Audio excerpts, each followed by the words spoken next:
20 world leaders, one tropical island paradise. And the big question, would these two old flames rekindle their relationship?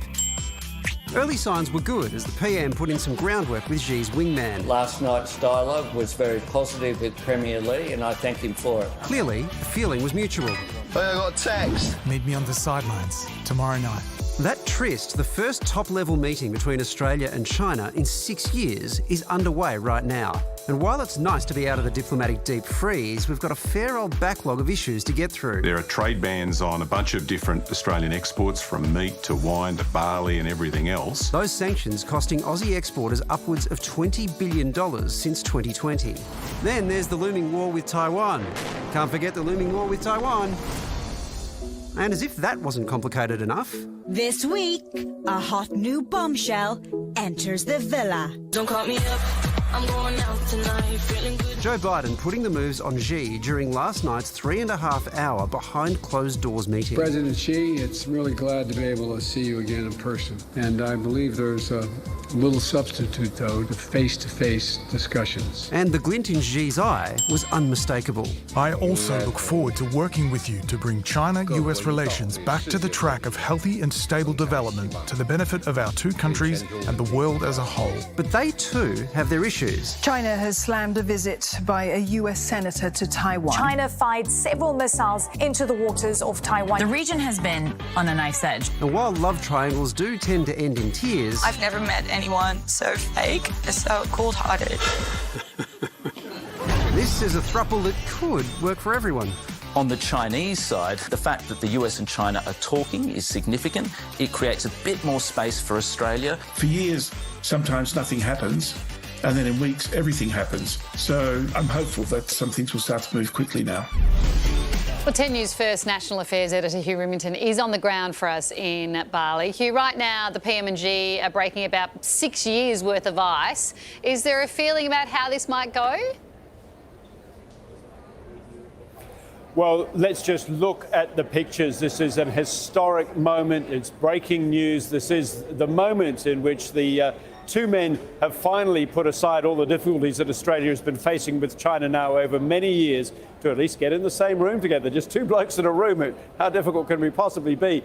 But they're there in a room, and that itself is the diplomatic breakthrough that the Prime Minister says marks it as a success just in that fact. So now we get down to the substance of what they can possibly agree on. And there's so much to talk about, as you've just heard there. There's so many tensions that have arisen like barnacles, essentially, between the two countries over the last little while, and they're going to try and knock as many of those barnacles off as they can. And there's the mention there of Taiwan. It's only one of the many matters on the plate. But as Winston Churchill says, jaw, jaw, jaw is better than war, war, war. In other words, keep talking and try and eliminate tensions that way rather than it ever getting to the point, as Joe Biden said, of getting anywhere near conflict. Well, Hugh Remington, you're good at jaw, jaw, jaw, but you're not invited in the room. Who is actually in there now?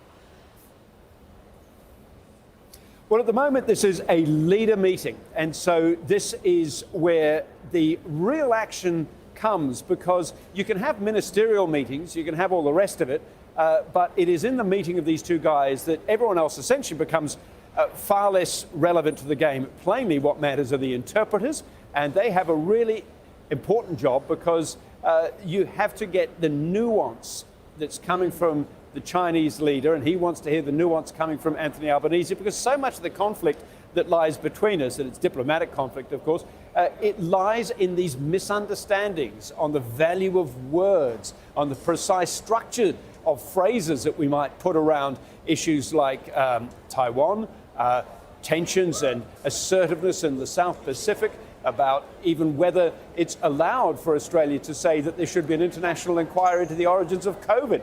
You know, these are the things that the Chinese found so upsetting. So I'm not sure whether there are other ministers in there with Anthony Albanese, but there'll be a senior public servant in there, there'll be note takers, there'll be interpreters, but the key two figures will be, and this is the importance of it all, those two men. It's pretty clear what's on the line for us here. We've mentioned it in the story. A whole lot of industries have been shut out. We've lost $20 billion of trade in the past couple of years. So we have a lot of skin in this game. But do we have any leverage? What's in this for China? Well, the leverage really was expressed by Xi Jinping around the meeting that he had with Joe Biden last night. And there was a really interesting shift in the language and the tone. Xi Jinping said the world actually is watching what we do. The world is taking notice of the fact that we're meeting Joe Biden and me, he essentially was saying, and they have expectations, and he kind of said they have legitimate expectations that we're going to try and sort out something between us to lower the tension. And that is a really good signal. The fact that that he had that meeting and said those words about Biden, I'm sure it's not irrelevant to the fact that he's having the meeting with Albanese as well. There seems to be, what the Chinese foreign minister said today, a turning point that is going on. It is a linguistic turning point on many levels. It is just the language goes from being very kind of aggressive and bullish back towards something which is more traditionally diplomatic, where there's much more talk about working together about common problems. So if that is the tone, then it raises real possibility that when it gets down to the grit, essentially, about things like trade arrangements and all the rest of it, that things can be done. And a key test will be, will some of those trade sanctions start to come off in the weeks and months ahead? Look forward to hearing how it all goes down, Hugh. Thanks so much for your time.